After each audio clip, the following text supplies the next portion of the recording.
You made all things, you created all things, you fashion all things, you reign over all things. You reign over heaven and you reign on earth. All the planets, you are the one that created them and you are the one that reigns over them. Glory be to you in the highest. Father, accept my thanks in the name of Jesus. Thank you, Lord. Thank you, Father, for the day 1, for the day 2, for the day 3. Today is the day 4 of this program. Glory be to your name in the highest. Thank you, Lord, for giving us grace to see the last day of the month of May in year 2020. I know and I believe June that we are going to shall be more blessed in Jesus' name. Forgive us our sins, erase our sins, wipe away our sins. This moment, my Lord and my God, have your way in the name of Jesus. I bring everybody listening to me, everybody hearing me, everybody watching. I bring them before you, Lord. Father, bless them, O Lord. Let the message be a blessing to them. Let it bless them, bless their children, bless their wives, bless their husband, bless their household, bless everybody in the mighty name of Jesus. And I pray at the end of this program, the name of the Lord shall remain glorified. In Jesus' mighty name, I pray. Amen.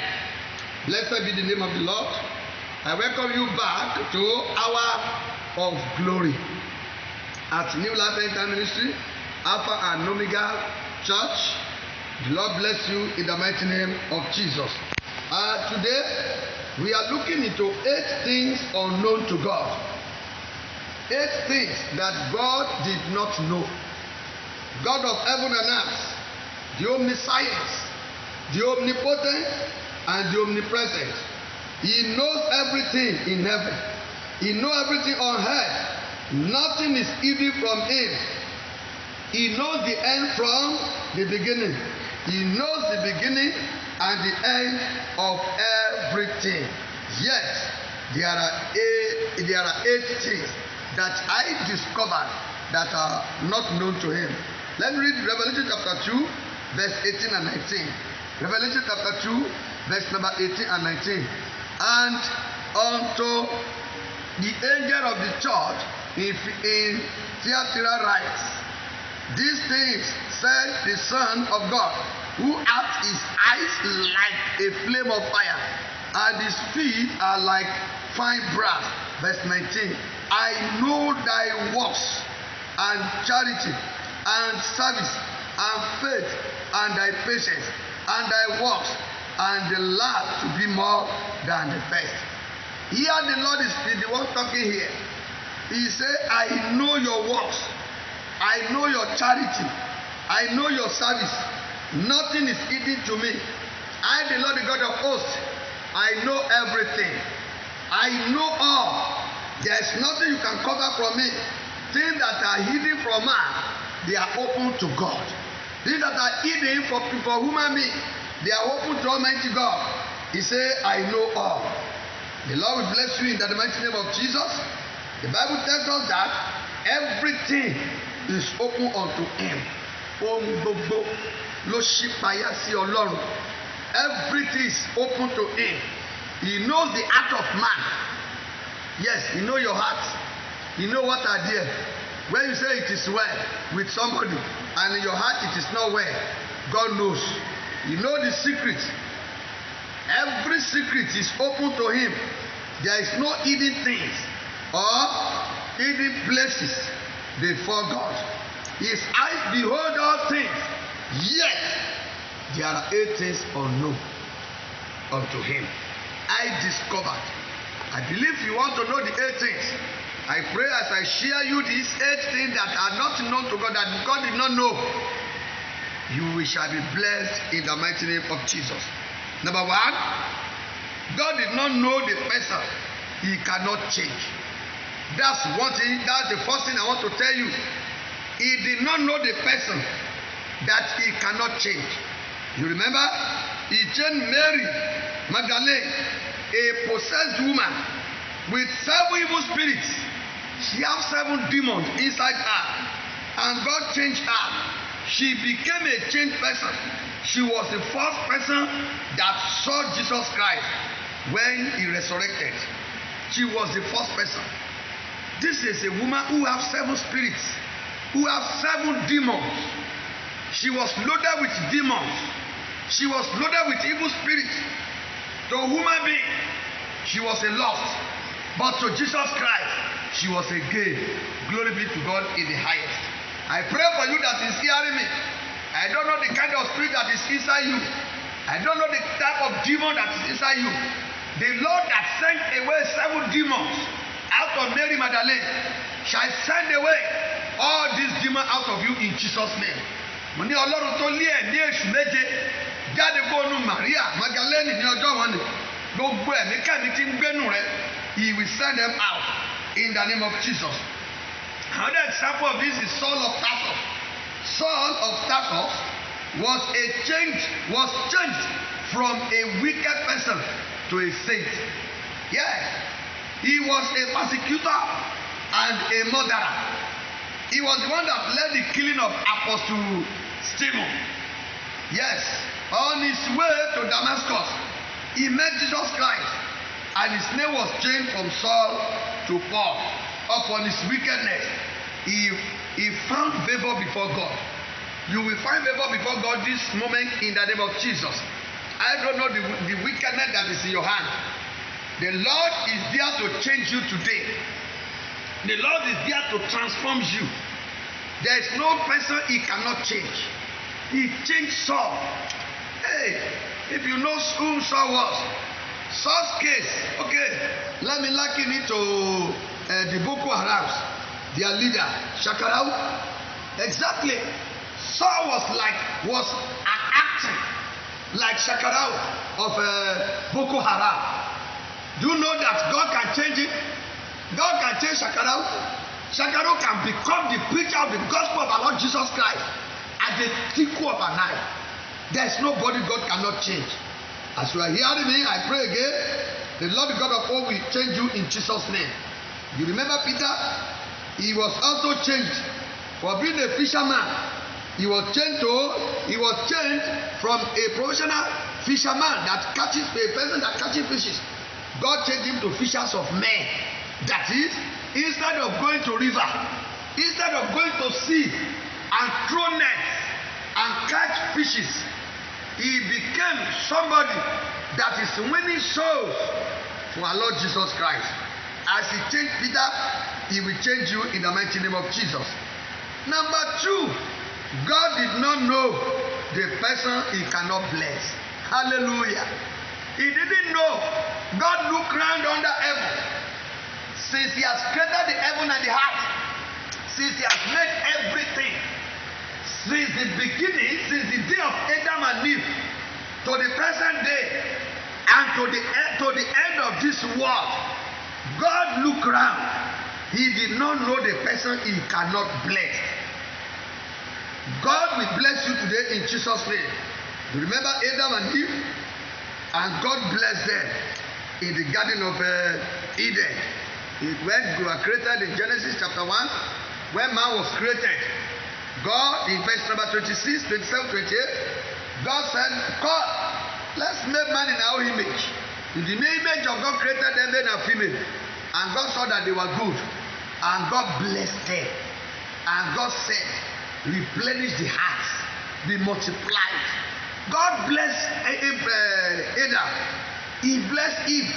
So the blessing of God has started for human being right from the day of creation, right from the Garden of Eden. And God is still in the business of blessing people today. And each person that comes to this world, since the creation, he has never seen somebody he cannot bless. He blessed Abraham. After Isaac was offered for sacrifice, you remember, God told Abraham, take thy son, thy only son, whom you love, that your child that you love than any other thing, take him to a mountain called Mount Moriah. Go and offer him as a sacrifice for me there. Abraham took him there. I know you remember the story. I know you know what happened. And God said, okay, I'm not blood-sucking God. As Abraham lay hands to slaughter the child, to sacrifice the child Isaac. God said, don't do that. That is the ram. He took the ram, he offered the sacrifice. Immediately he finished the sacrifice before he left the place. God said, Abraham, because you have not withdraw your hand, You have took the child. In your heart, you have already sacrificed the child. Hear me. In blessing, I will bless you. Increase, I will increase you. Multiply, I will multiply you. And I will bless your children. I will make your children like the sand of the seashore. And they shall possess the gate of their enemies. The Lord that blessed Abraham on Mount Moriah shall bless you in Jesus' name. And immediately God blessed Abraham finish. Abraham gave name to that place. He said this place shall be called Jehovah Jireh. A friend of mine used to say, Jehovah Kolo Jireh Miwa. I pray for you that is hearing me. Jehovah Jireh will bring your blessing in Jesus' name. You Lord Jireh, maybe it has been stolen away, or it's sleeping, or in the wrong place. The Lord will go and bring that blessing and bring it back to you in the mighty name of Jesus. Your blessing will not go astray. Your blessing will not be taken from you. Your blessing will not elude you in the mighty name of Jesus. In the name of Jesus, I pray from today, you are a blessed person in Jesus' name. Then, you remember Jacob. He equally blessed Jacob when he was returning back from Padan Aram. You remember, he has been to Padan Aram. He left his father's house empty-handed, nothing with him, nothing. And on his way to Padan Aram, he alighted. When night came, he tried to rest. That was where that song came. So in the night, he sang the song, Nearer, my God, to thee, nearer to thee. Mo sumo Ọlọ́run, mo sumo. Bó tilẹ̀ ṣe kánjú ló mú mi wá, mo sumo. I lighted there. He used stone as his bedrock that night. He used stone as his pillow that night. And God appeared to him. He saw a ladder that reached heaven and a ladder that reached earth. He saw the angels of God descending and ascending. And when he woke up, he said, oh, how dreadful this place is. Nothing but the gate of heaven. He carried the oil, he anointed the place, and vowed with God, if God will bless me in this journey I'm going to, when I return back, hey, I will come and build a Bethel here. That's the place called El Bethel in Israel till this moment. I pray the Lord that was with Jacob to Padan Aram shall be with you in Jesus' name. You that is hearing me, you might have been living in a foreign land. You may not be in Nigeria, you may be in America, you may be in Jamaica, you may be in Holland, you may be in Poland, you may be in any part of European country, you may be in Canada, that you are hearing me. Yes, you may be at the end of the world, far east. I pray for you. God that was with Jacob in his journey to Padan Aram, he shall be with you in Jesus' name. Of course, yeah, you remember that story when he got to Padan Aram, to he saw Laban, and he chose a wife for himself. That's okay. After the in-laws said, serve me 7 years, he served. After 7 years, he said, he gave him Leah. He said, no, that's not what I want. Remember the story? Then he served me another 7 years. He served again. He gave Rachel. Then after that, let me go. He said, you cannot go. I'm going to bless you. Serve me again. In total, he served 20 years. 20 solid years in Padan Aram. And by the time he was returning back, he was blessed. He returned back with animals, with children, with wives. I mean, one way or the other. So on his way returning back, God appeared to him again. And when God appeared to him this time, he wrestled with God. He wrestled with God. The wrestle with God today is to pray. When you are praying, you are wrestling with God. Today, many Christians doesn't know how to pray. I pray, God will energize you to pray in Jesus' name. And as he wrestled with God, the day was breaking. And God said, oh boy, let me go. And I love Jacob very well. He said, Lord, I will not let you go. I perceive I'm wrestling with Almighty God. You will not go. And God said, day is breaking. He said, I will not let you go. Then God asked him, okay, what do you want from me? And he said, unless you do what? You bless me. And God asked him, what is your name? Hey, hallelujah. And he said, of course, I am Jacob. I'm supplanter. I am a deceiver. Oh, God said, listen to me. Your name shall not be Jacob again, but your name shall be Israel. Your name shall not be Jacob anymore, because that name does not attract the kind of blessing that I want to bless you. Does not provoke me to fulfill the promises that I have for Abraham, your grandfather, Isaac, your father. So he said, your name shall not be Jacob again. And the Bible says, there he blessed him. Today, where you are that you are hearing me, the Lord will bless you. He will bless the ground under your feet. He will bless the house you are living. He will bless the business you are doing. He will bless your children. He will bless your business. He will bless everything concerning you in the mighty name of Jesus. So, from Genesis to Revelation, there are a lot of people that God blessed there that can be pinpointed, but because of our time, let me stand on that one. God has never seen anybody that he cannot bless. The moment you merit it, he will bless you. So I don't know what you are going through. I don't know your condition. I don't know whatever. But what I know is God is available to bless you. And he will bless you with the blessing of heaven. He will bless you with the rain of heaven. He will bless you with dews of heaven in the mighty name of Jesus. Then, number 3, God did not know how to tell lies. That's number 3 points. God knows everything. But he looked around. He did not know how to tell lies. God did not know how to speak lies. God cannot tell lies. He cannot lie. Whenever God promised, he always stands by his promise and fulfill it. When he says he's going to do something, he will stand by it. He will fulfill it. God will answer your prayer in the mighty name of Jesus. I say God will bless you in Jesus' name. He will fulfill his promises for your life in the mighty name of Jesus. God of God is the Lord of Lords. He will never forsake you. He will never leave you in the name of Jesus. I pray that the Lord will bless you today in Jesus' name. I pray that the Lord will lift you up today. You will never remain the same in the mighty name of Jesus. Number 3. God did not know how to tell lies, as I've said. Whenever God promised, he will always stand by his promise until it is fulfilled. As he promised you one thing or the other, he will stand by it. As he told you, I will build you a house, and now you are still a tenant. Not even living in a room and parlor or in a flat, but you are living in box cutter 8 by 10 room, and he has promised you, I'm going to build you a house. If it is God that have said it, believe me sincerely, that house is on the way now in the mighty name of Jesus. God said, my covenant, my promise will I not break with David. When he promised to bless, he will surely bless.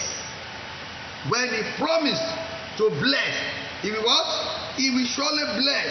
When he promised to give you something, he will do it. When he promised to punish, he will never forget. Remember, he told Moses, I will visit the Amalekites again and deal with them, because they did not allow the passage of Israelites across to their land. He did not allow them to pass their land. And you remember how he fought, how the Amalekites, fought with the children of Israel. And it was Joshua that led the battle, and they fought, and it was a serious battle. Yeah, Joshua prevailed that day, yet God was not satisfied. God told Moses, I'm going to visit these people. I'm going to deal with them. Do you know that 400 years later, not those that committed the offense, so those who have committed the offense have gone. 400 years later, God remembered. God told Saul, utterly destroy them, because I have promised that I will not allow any of these people to be on heart. So, if God has promised to deal with your enemy, my brother, my sister, is going to deal with them.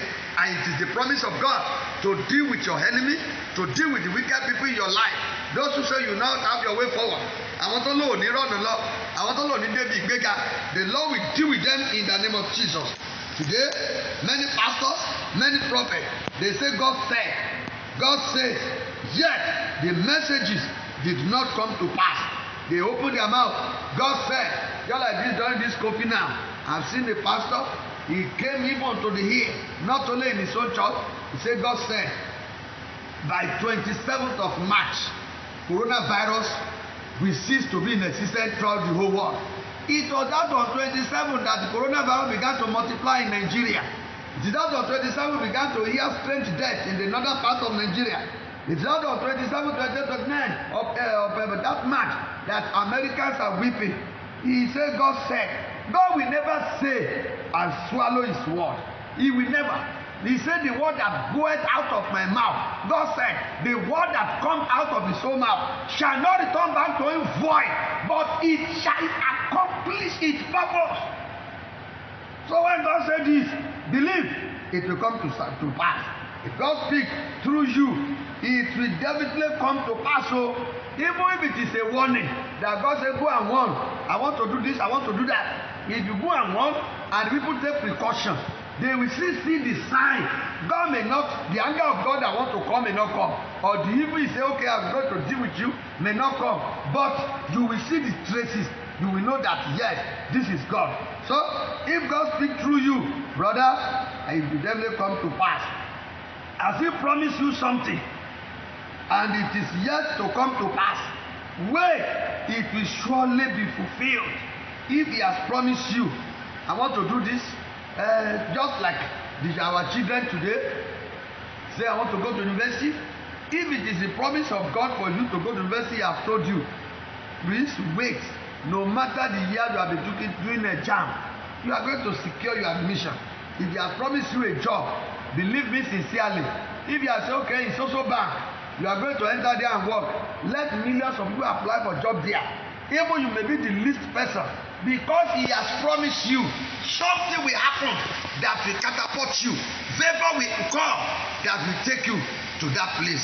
And so shall it be in the mighty name of Jesus. You remember? And it reminds me, God told Samuel, oh, I've done away with Saul. I've done with Saul. I've finished with Saul. I have chosen somebody, a man of my own heart, to be the king of Israel. Go to the house of Jesse. Go and anoint me a king that I will show you. Of course, you know the story. It was David that God wanted to anoint, and he was anointed. The day he was anointed, Saul was still in the palace. And Yoruba say, Ọba méjì kì í jẹ láàfin. Two kings cannot reign in the palace at the same time. So he was still there. And what happened? David continued living his life. And something happened that will take David to palace to go and understudy King Saul. And what's that thing? Saul misbehaved, and God dealt with him. And what happened as God was dealing with him, the evil spirit used to come upon him. And David was a great musician, a skillful man in the area of music. And what happened that day? It's okay. David was invited, and they brought him. He understudied. You remember how he killed Goliath. And from there, he began to have problem with King Saul. But as he was having problem, Saul promised to kill him. Even when Jonathan went to his father, Daddy, why are you after the life of this small boy? He's too junior to you. God said, I'm the father. Saul said, shut up. I'm not doing because of me. The more I'm still alive here, David cannot come to palace. It is because of you I'm doing it. So relax. But when it was time for David to come to palace, God had to take away both the Saul and the Jonathan. I pray today, that promise God has promised you, and somebody already is on your seat. Hear the word of God. The Lord will take that person away, so you will come to your seat in the name of Jesus. I don't know what God has promised you.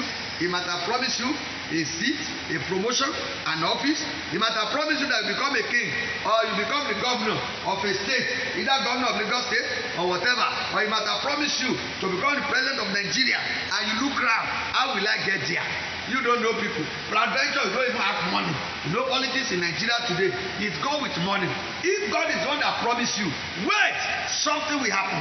There will be an event that will take you there. I pray and I prophesy. The event that will catapult you to your mountain top, it will begin to take place today in the name of Jesus. When that hour has come, hour of the fulfillment, because there is time of promise and there is time of fulfillment. When the hour of the fulfillment of the promise of God comes, nothing will stop it in the mighty name of our Lord Jesus Christ. He has promised you and it will come to pass. Brethren, the Bible contains the promise of God for you from Genesis to Revelation. Claim them today. Search them out and claim them, and they shall come to pass in the mighty name of Jesus. Number 4, God did not know the situation he cannot change. Hallelujah. He looked round in heaven. He looked round on earth. What situation will I not be able to change? What situation that is beyond my shoulder? What situation that is beyond my capacity that I, God, cannot change? What is that situation? What is that condition that I cannot change? Brethren, God can change your situation, and He's going to change it today in Jesus' name. He changed the situation of Abraham and Sarah. They were childless for many years. God kept on promising them. One day, Isaac was given to them. Praise the Lord. You remember Abraham? He was not Abraham before. He was Abraham. Sarah was not Sarah before. He was Sarai. And one day God has promised him in Genesis chapter 12. God called Abraham, leave thy father's land. That is one thing. If the promise of God is going to come to pass in your life, you must be a child of obedience. You must be able to obey the commandment of God. What has He told you? What did He tell you to do? What did He tell you to go? Where did He tell you to go? Where did He tell you to stay? The moment you stay, where He asked you to stay.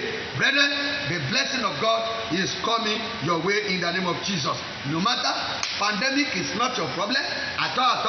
Coronavirus is not your problem at all. What do you call it? Drought in your belly. It's not your. If God has promised you, He will fulfill it. As I was saying, He looked at Abraham. He said, Abraham, your name shall not be Abraham again. I change it. Because without changing the name, the situation cannot change. What is that name that they will give it to you? They might have been calling you barren. They might be calling you unfruitful. They might have been calling you some ugly names, a debtor, or a serious person, a lazy person, and so on and so forth. The moment it is time for God to fulfill His promise for your life, that name will be erased. That name will be changed. So He changed Abraham to Abraham, Sarai to Sarah, and He continued promising. If we got to a certain stage, Abraham said, God, will I go childless? Is this slave that will be the master of my house? God said, no. Even you remember that how Sarah said, okay, because of this condition we are going through, this is my housemaid, my maid servant. Sleep with her, let her carry a baby, so that we have a baby in this house. And Abraham obeyed. They have Ishmael, and Abraham believed that, okay, this is the head. God said, no, that's not the head. That's not the head. The one that Sarah will born, as at that time, Sarah was no longer menstruating. She has become to a full old age. What can God not do? What is that your age? What is your stage that you say, it is not over until it is over. It is not over yet for you to become a mother. It is not over yet for you to become a father. It is not over yet for baby to suck that your breast, no matter your age. If God has promised that, look, a baby is going to pass through your womb, that baby will pass. And I promise all of you that are hearing me, the promise of God for your life will surely come to pass in the mighty name of Jesus. Yeah, I told you, you must be an obedient servant. Remember Isaac. Isaac in Genesis chapter 26, you know that the Bible said there was famine in the land. And Isaac decided, just like Abraham his father, let me go to Egypt. Egypt was the world power, was the one controlling the world then. This position that America is today, Egypt was the one that was in that position then. So everybody was migrating to Egypt. Because they have good economy there. So Isaac himself said, let me go. And God said, Isaac, don't make mistake. Stay in this gather. If you can stay here, I will bless you. If you can stay here, I will multiply you. In verse number 6 of that Genesis 26, the Bible says, and Isaac stayed in Gerar. He obeyed God. Then when you get to verse number 12, and the Bible says, and Isaac planted that year. And God watered what he planted. And God made Isaac to prosper. And he continued prospering until he became very prosperous. Hey, obey God. During this pandemic, obey him. Not everybody that carry go to America, that God has appointed they should go to America. Not everybody that are even living in Lagos, that God said they should stay in Lagos. Seek the face of God. Let God talk to you. Go into that business. If God is the one that has asked you to go into the business you are doing, honestly speaking, whatever you are going through there, your day of blessing is coming. Day of turnaround is coming.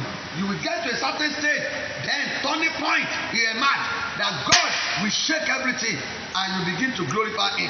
And so shall it be in Jesus' name. What of Obed-Edom? Oh, he was a wretched man, a very poor man. And David brought the Ark of Covenant to his house. You remember when David went to go and bring back the Ark of Covenant to Jerusalem. As they were coming, what happened? Those that carry the ark, those that guide the ark, instead of human being to carry it, because the instruction of God is they should carry it. That ark symbolized the presence of God. It symbolized the God of Israel. So when they carry the ark, it means they carry God. And they use animal. They try to modernize it. Today now, we are in a modern world. We must be very careful in modernizing God. Because God said, I am the same yesterday, today, and forever. He is unchangeable changer. He is the one that doesn't change. He changes situation, he changes condition, he changes the but he remains the same. It's not changed. So they used animal to carry the ark, and as they were coming, so as the ark was about to fall, push around and try to adjust it, and the angel of smote him, and he died. And David said, "Yay, mo gbé o, mo dáná, ṣé tí ń gbé lọ rere, ìkíní ọ̀pá gbogbo ẹbí mi, this thing will kill all my family. I know what I will do. Obed-Edom is my enemy. Obed-Edom, I know what to do. I will go and put this ark in his house, so that when he get there, he will surely die." So it's okay. Oya take the ark to Obed-Edom's house, and they instructed Obed-Edom. He said, take care of this ark, okay? Keep it. And Obed-Edom received the ark of covenant with joy and happiness.